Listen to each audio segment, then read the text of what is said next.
wilayah yang luas ini dia terjadi kepunahan, ya salah satunya bisa yang paling besar menyebabkan kepunahan adalah manusia. Sia. Ya, oke, itu ya. Jadi memungkinkan mau di besar mau yang kecil tetap ada kepunahan. Lanjut.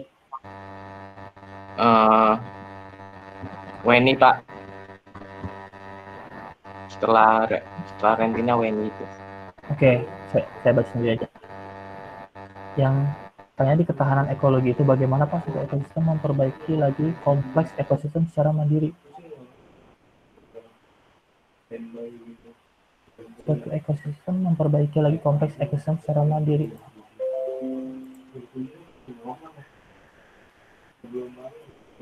Ini ya, bagaimana kompleks ekosistem itu memperbaiki ekosistemnya sendiri. Ya, jadi biasanya dalam komponen suatu hutan atau komponen suatu ekosistem itu terdapat beberapa komponen ya. Kalau misalkan komponen di suatu lokasi itu kompleks, otomatis dia memiliki resource atau sumber daya yang banyak untuk bisa saling membantu mengembalikan kondisi ekosistemnya gitu. Contohnya kalau misalkan di daerah ini nih ya,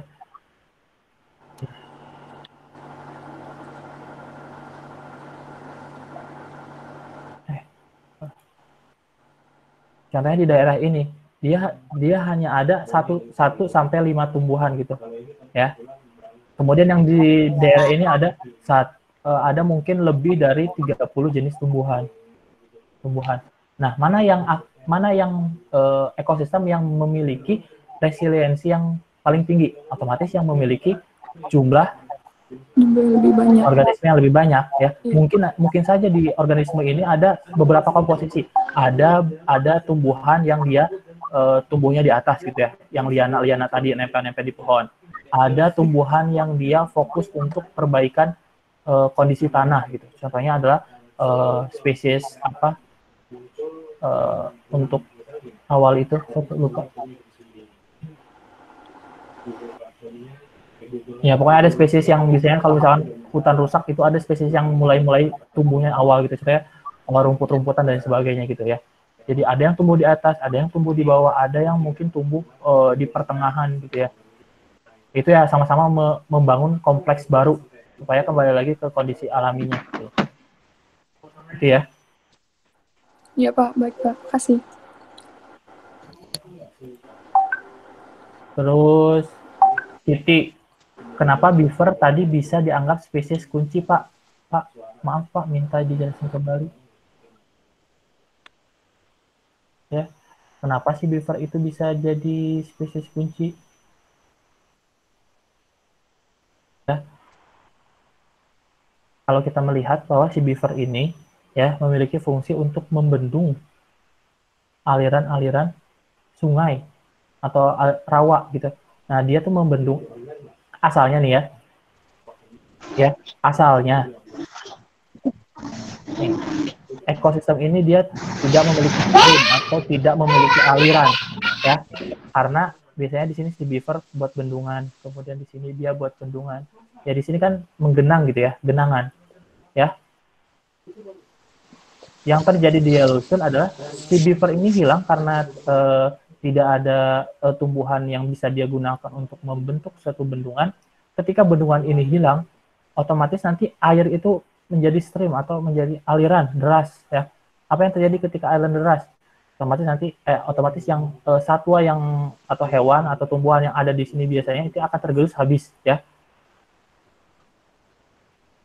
Terbawa air.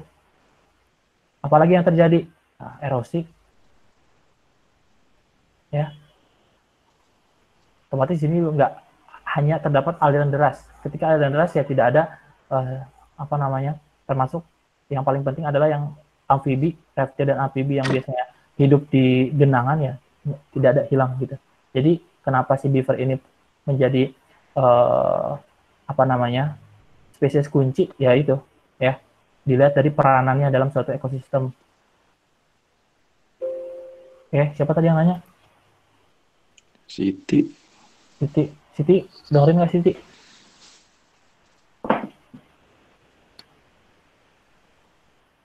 Terus Rebecca, Pak, mengenai konsep 7 konektivitas seperti contoh penggabungan antara hutan A dan hutan B di atas jalan tol di Singapura, Dapatkah di Indonesia dibuat kawasan seperti itu? Jika iya, apakah tidak terganggu atau merugikan bagi masyarakat di sekitarnya?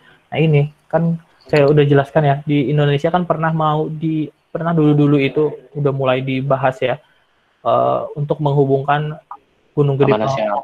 Gunung Gede Pangrango sama Gunung Halimun Salak. Tapi kan sampai saat ini nggak bisa terlaksana karena apa ya? Karena manusianya itu sendiri ya. Jadi repot gitu ya. Bisa-bisa aja mungkin jalan tol di atas jalan tol di Indonesia itu dihubungkan gitu ya. Balik lagi masyarakatnya siap atau enggak? Karena biasanya yang paling susah diatur ya bukan hewan, bukan apa ya, tapi masyarakatnya itu.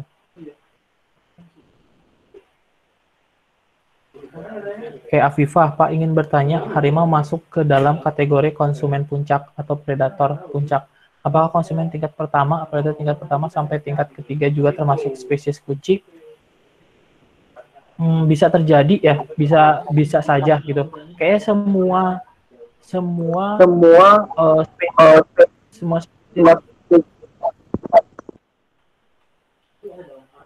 ya. Jadi semua spesies itu tergantung ya, kita bisa kita sebut dia sebagai spesies kunci dilihat dari fungsi dia di ekosistemnya gitu ya. Mana sih tadi itu? Ya. Jadi bisa aja semuanya itu bahu-membahu menjadi spesies kunci gitu loh. Ya jadi spesies kunci nggak selalu di top predator itu jadi spesies kunci ya, mungkin predator di bawah itu ya dia juga sama spesies kunci. Kayak karena semuanya itu saling berkaitan sih.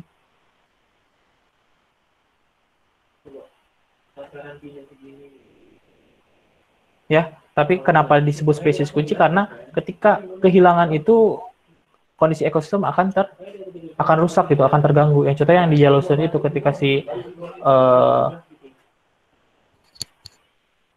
serigala abu itu hilang ya hancur gitu kondisi ekosistem. Muhammad, ini siapa sih Raja? Iya Pak Raj, Pak. Apakah di polinasi bisa menggunakan seleksi bulk apa ya? Raj, apa nih? Mana si Raja nggak ada ya?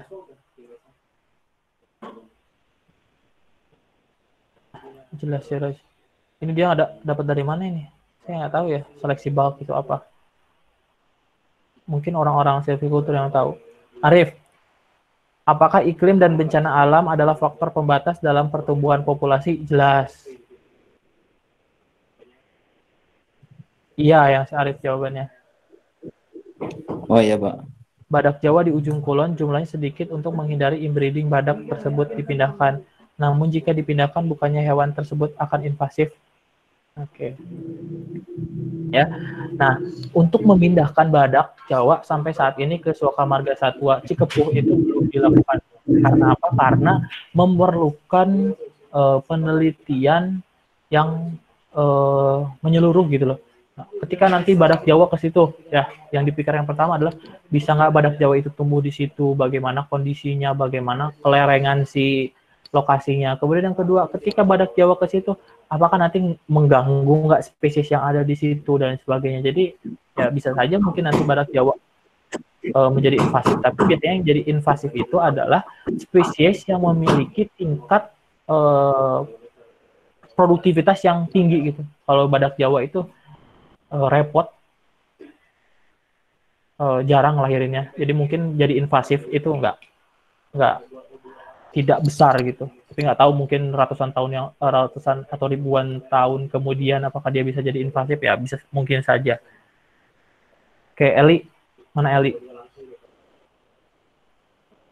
Adek, suara saya jelas nggak, Dek?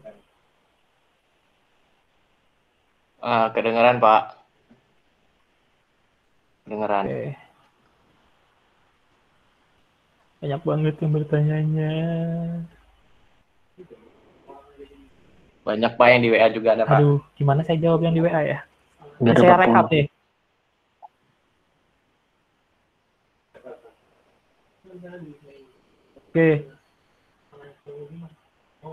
Oke, si Ridwan, izin pertama di prinsip 5 mengenai gangguan membentuk karakteristik penjelasan tentang frekuensi dan intensitas bagaimana ya Pak? Oh yang ini ya. Gini contohnya yang si prinsip itu ya.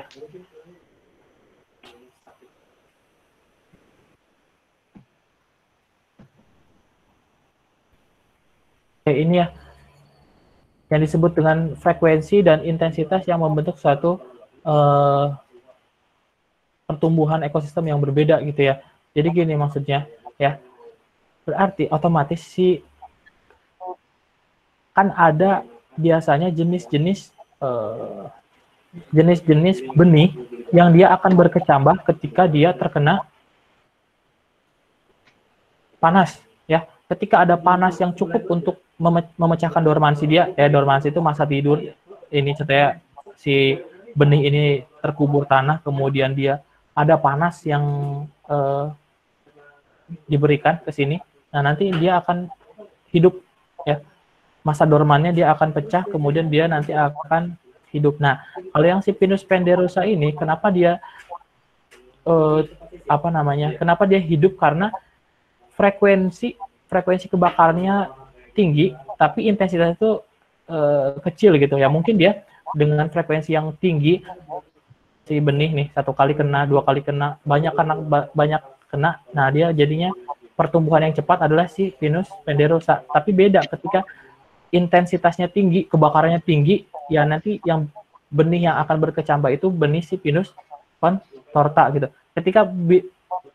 Ketika kebakarannya tinggi, Pinus contorta udah hidup, ya nanti berarti yang menjadi ekosistem di situ adalah ekosistem yang mendominasi adalah ekosistem Pinus contorta gitu. Karena ketika intensitasnya rendah, si Pinus ponderosa ini nggak bakalan tumbuh, ya berganti dengan Pinus contorta gitu loh. Jadi tergantung.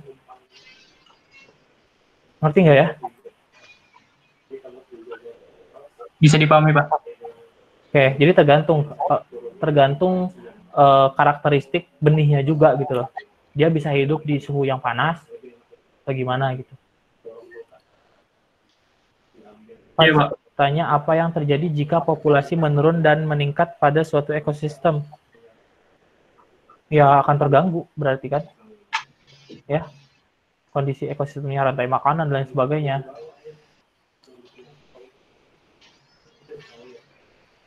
Apakah kayak Q&A gitu ya? Kenapa nggak Q&A di Instagram aja ya? Instagram live. Nge-live, Pak, nge-live. Pak izin bertanya, apakah karakteristik pada hewan itu bawaan dari lahir atau tergantung pada lingkungannya? Dua-duanya, ada yang bawaan dari lahir atau intrinsik, ada ekstrinsik dari lingkungannya, tergantung ya. Kalau misalkan bawaan dari lahir ya biasanya secara genetik itu udah sudah terkandung di dalam individunya. Tapi nanti juga ketika ada sesuatu faktor dari lingkungan luar mengakibatkan juga ya karakteristiknya berbeda gitu. Contohnya di satwa yang di kebun binatang itu pasti karakteristiknya akan berbeda dengan di yang liar gitu. Prinsip keempat, maksudnya yang peran mereka untuk spesies lain itu gimana maksudnya? Ya, peran satu level ke level yang lain, saya rasa itu udah jelas ya. Apa maksudnya? Apa pentingnya gitu? Ya, contohnya si serigala itu ketika nggak ada, level yang di bawahnya si satwa pemakan bangkai terpengaruhi nggak? Terpengaruhi kan ya. Nah, itu yang dimaksud dengan peran mereka untuk spesies lain gitu. Pak, izin bertanya, ini saya didengerin nggak ya? Dengar, Pak. Dengar, Pak, dengar. Ya, Dengar, Pak. Dengar, Pak. Ya, Dengar, Pak, dengar. Ditulis nggak? Ditulis nggak? Standby, Pak. Aman. Lili. Pak, izin bertanya tentang spesies kunci yang ada di darat. Jika populasi spesies kunci terlalu banyak, bagaimana dampak pada ekosistem tersebut? Ya, itu contohnya yang si serigala itu kan. Berat mukanya kayak teroris. ekosistem kunci juga kan. Tapi ketika banyak ya jadi invasif juga, merusak ke yang lain. Ya. Terus Lutfia, izin bertanya, setelah dimusnahkan bagaimana proses pemulihan atau pengembalian serigala abu di namanya ada restorasi ya,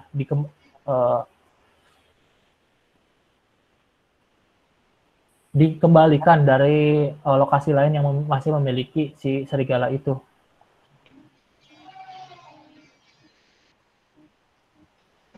Diperbaiki kembali ekosistem Yellowstone tersebut, ya, didatangkan ya, si serigala abunya didatangkan ke Yellowstone dari Taman Nasional sekitarnya mungkin.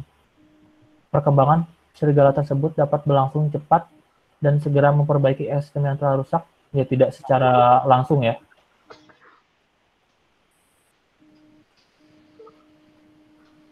Muna, Pak, kalau hewan yang biasa migrasi itu seperti burung, masuknya gimana ya Pak? Dia endemik atau asli? Dia tetap ya, dilihat endemik atau tidak itu, atau asli atau tidak itu, dia tergantung ke lokasi yang paling lama dia hidup gitu.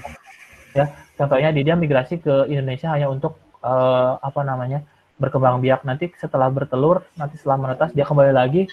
Nah, itu lokasi di mana dia tinggal paling lama itu yang disebut itu yang menentukan dia asli mana, asal mana gitu, ya. Jadi nggak masuk hewan endemik, Pak. Hah? Jadi dia nggak hewan endemik ya? Enggak. Ya mungkin di lokasinya dia hewan endemik gitu, tapi kalau misalkan datang ke kita yang nggak jadi hewan endemik, dia jadi namanya spesies migran gitu. Ketika hanya ke kita hanya untuk melahirkan aja atau untuk kawin aja gitu. Dinta Pak, selanjutnya Dinta. Mana ya? Tadi sampai mana ya? Dinta Pak, Muna, Dinta, Naya. Oke. Jadi alien spesies itu menguntungkan atau merugikan Pak bagi tumbuhan asli yang ada di ekosistem tersebut ya. Alien spesies kalau dia jadi invasif ya dia merugikan gitu. Kalau alien spesies dia tidak merugikan, tidak invasif ya biasa aja gitu. Ngerti nggak maksud saya? Jadi kalau misalkan kan maksud alien spesies adalah spesies dari luar, tapi ketika dia pertumbuhannya biasa aja gitu, tidak menjadi invasif ya tidak merugikan. Tapi ketika dia jadi invasif ya merugikan. Apakah alien spesies pasti merusak ekosistem aslinya? Tidak pasti. Tapi kalau misalkan dia invasif pasti merusak ekosistemnya. Abror.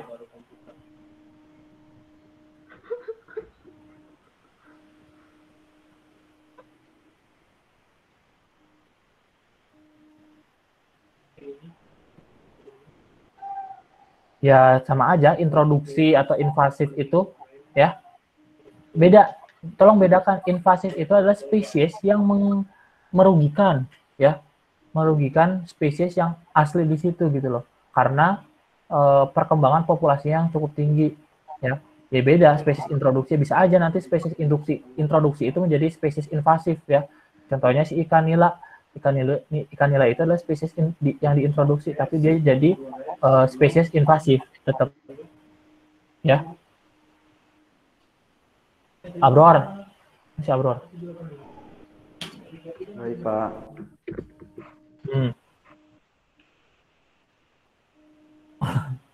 Ruben Pak. Ruben, Pak izin bertanya tentang konsekuensi perubahan iklim terhadap biodiversitas, tentang perubahan distribusi spesies di spesies itu maksudnya bagaimana ya Pak? Mohon dijelaskan lebih spesifik Pak. Contohnya itu banyak burung-burung yang migran, distribusi spesiesnya luas di burung itu, tapi ketika terjadi perubahan iklim otomatis dia memiliki intinya dia kehilangan arah gitu, yang biasanya mungkin dia memprediksi untuk pindah ke satu lokasi itu di bulan tertentu dengan kondisi angin seperti itu, dengan temperatur cuaca yang seperti itu. Ketika dia tidak mendapatkan informasi itu karena perubahan iklim ya terjadilah perubahan distribusi spesies gitu ya. Yang maksud distribusi spesies adalah spesies itu dia kemana saja gitu. Nah yang biasanya kemana saja itu contohnya saya dari Bandung ke Jakarta biasanya pakai Google Map, tapi Google Map-nya itu karena lagi bermasalah ya jadi saya nggak bisa kemana-mana. Itu yang dimaksud dengan distribusinya terpengaruhi karena tidak ada informasi bagaimana saya untuk menuju ke lokasi itu gitu. Baik Pak, terima kasih Pak. Oke, Jar, Fajar. Fajar mana?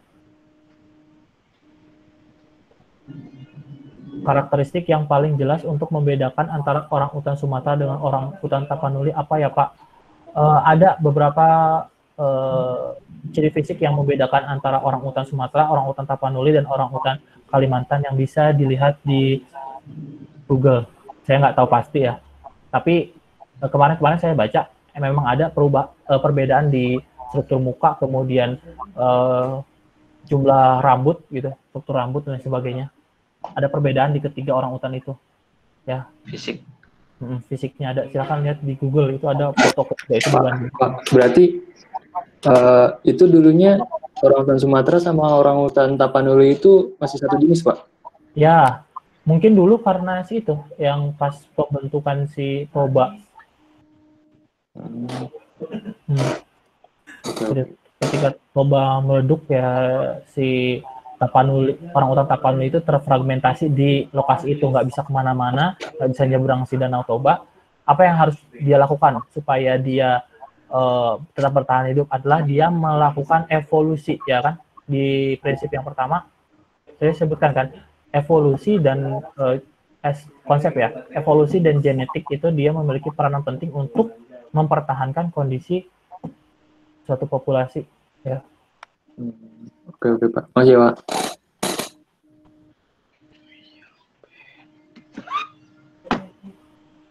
Siapa yang belum tadi ya? Fajar. Iya Pak.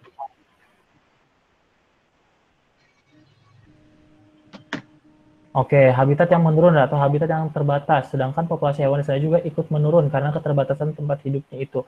Nah, bisa ada manajemen habitat namanya. Kalau misalkan habitatnya menurun, bagaimana cara kita memperbaikinya? Ya, salah satunya bisa dilakukan penanaman gitu ya.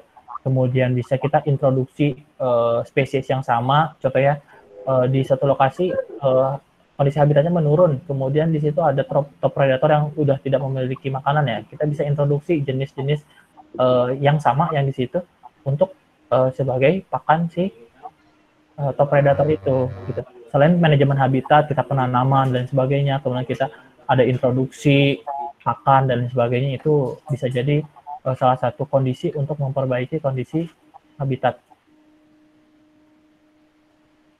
Dwi, apa maksud pengganti yang kredibel pada prinsip 1? Pertama, ekologi tentang konservasi spesies dan subspesies akan melestarikan keragaman genetiknya. Ya, ketika kita mau melakukan konservasi genetik, kita tidak bisa melakukan konservasi terhadap satu jenis spesies ya. Kenapa? Karena kita memerlukan keragaman genetik dari subspesies. Nah, mungkin nanti ada teknologi baru ya, bagaimana cara membuat spesies ini dari subspesies. Makanya kenapa pelestarian subspesies dan turunannya itu penting dilakukan ketika kita akan melakukan konservasi genetik di spesies asalnya gitu. Ngerti nggak? Dwi, masih Dwi? Saya tidak, Pak. Hah? Coba dijelaskan ulang, Pak. Oh, siapa? Hah? Kenapa tertawa? Dijelaskan ulang, Pak. Kurang ngerti. Oke, gini ya. Ada beberapa jenis spesies yang memiliki subspesies ya. Contohnya, sebentar. Yang lebih jelas itu yang dia berbeda subspesies. Di jenis biasanya yang lebih mirip-mirip itu di spesies yang kecil-kecil ya, seperti amfibi. Contohnya ada amfibi itu Bufonidae ya. Bufonidae, kemudian dia memiliki beberapa jenis subspesies. Nah, ketika kita mau mengkonservasi si Bufonidae ini, nah Bufonidae spesies 1, Bufonidae spesies 2, subspesiesnya itu harus kita konservasi juga gitu loh. Gimana ngejelasinnya ya?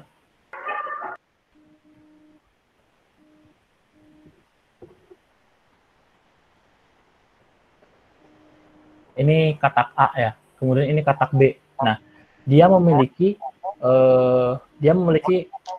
fisik yang sama, tetapi ketika dilihat lebih dalam, dia memiliki karakteristik yang berbeda. Nah, biasanya katak yang memiliki kemiripan yang sangat mirip dengan katak yang satu lagi, ini biasanya disebut subspesies. Nah, ketika kita melakukan konservasi genetik si ini, kita juga harus melakukan konservasi genetik di subspesiesnya gitu. Kenapa? Karena subspesies ini memegang peranan penting untuk mengkode atau menyimpan material genetik yang si induknya gitu, spesies atasnya gitu. Ngerti Pak. Apa lagi tuh? Next, Pak.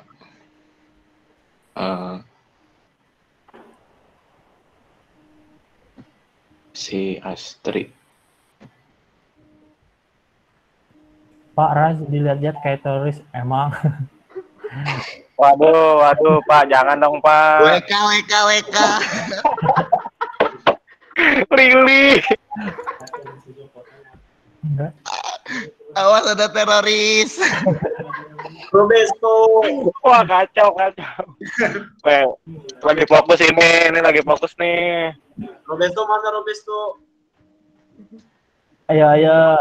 Malah bercanda deh, Pak.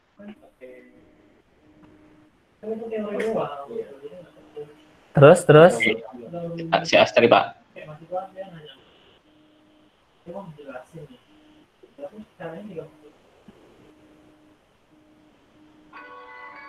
Pak izin bertanya, jika suatu spesies direlokasi ke tempat lain dalam jangka waktu tertentu, apa bisa merubah variasi genetiknya atau tidak?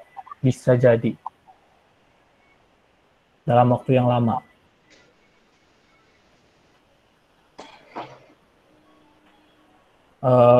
Nggak tumbuhan baru, tapi tumbuhan yang ada di situ, kemudian bijinya itu dorman atau tidur di bawah tanah, gitu.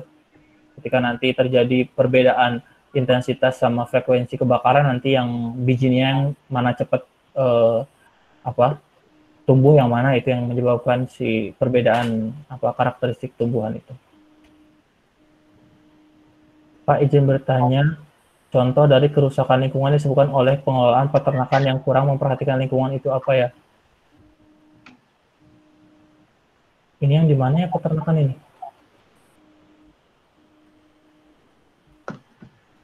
Devi.